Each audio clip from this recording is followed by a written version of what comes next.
Iya tadi rapat pertama, habis itu dipanggil lagi kita bahas tentang percepatan untuk transisi energi.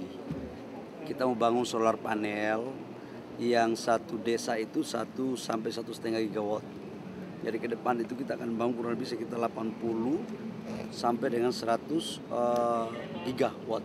Itu yang tadi kita bahas teknis. Yang kedua kita juga bahas tentang beberapa perkembangan terkait dengan kelanjutan daripada Freeport. Saya dipanggil untuk ditanyakan tentang kesepakatan, dan tadinya awalnya kan kita sepakat untuk penambahan saham 10% Freeport. Tapi tadi berkembang negosiasi yang insya Allah katanya lebih dari itu. Nah, saya diminta untuk bisa melakukan komunikasi percepatan, dan kalau itu sudah fix, insya Allah Freeport akan kita mempertimbangkan untuk melakukan kelanjutan daripada kontrak.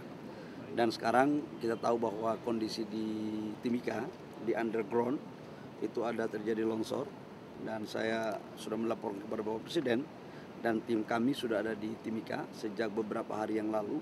Nanti kita menunggu laporan perkembangan terakhirnya, tapi orang di dalam masih dalam posisi terjebak dan belum ada informasi, dan proses pencarian masih tetap di dalam. Pak, soal operasionalnya akan tetap jalan apa gimana Pak? Karena ini kan masih ada yang terjebak dan masih longsor, ini operasional penambangan tetap jalan atau berhenti sementara? Sekarang berhenti sementara. Semua fasilitas personil semua lagi fokus untuk bagaimana menangani bencana yang ada di sana. Ya. Pak, soal SPBU panel itu Pak akan melibatkan investor asing nggak? Pasti. Karena solar panel 100 gigawatt itu kan cukup besar. Sementara kapasitas industri kita di sini hanya satu tahun tidak lebih dari 5 gigawatt. Nah, oleh karena itu pasti kita akan mencari investor asing dan bisa berkolaborasi dengan pengusaha-pengusaha nasional dan BUMN kita, termasuk dalamnya adalah PLN. Sampai soal nambah berapa Pak? Pak, soal SPBU. Alhamdulillah tadi awalnya kan penambahan saham Freeport itu kan 10%. Perkembangan yang terjadi di atas 10%. Berapa pastinya nanti saya akan umumkan setelah tanda tangan proses perpanjangan. Harganya murah Pak, harga sahamnya? Untuk 10% lebih itu tidak, biayanya sangat murah sekali, karena valuasi asetnya kan kita anggap itu sudah nilai bukunya sangat tipis sekali. Tetapi itu kan terjadi untuk sampai dengan 2041, dan sekarang perhitungannya lagi dijalankan. Target pembelian saham rampung kapan Pak?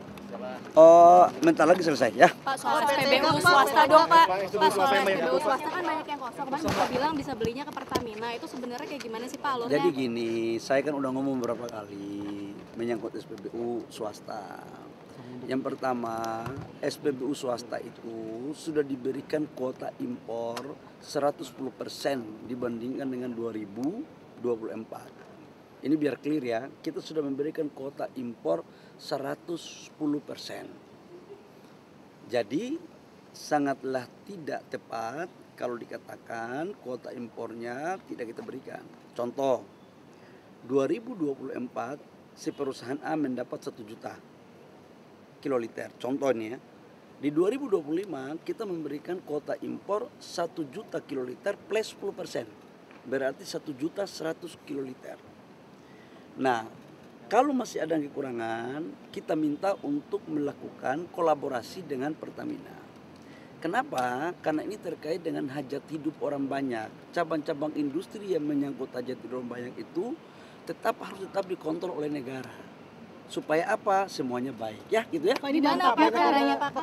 Pekerja dari Shell dan lain sebagainya kan banyak yang di layoff juga nih Pak. Sebenarnya mereka bisa melakukan kolaborasi dengan Pertamina, dan kemarin saya sudah pimpin rapatnya Pertamina, dan wamen saya juga sudah pimpin rapat.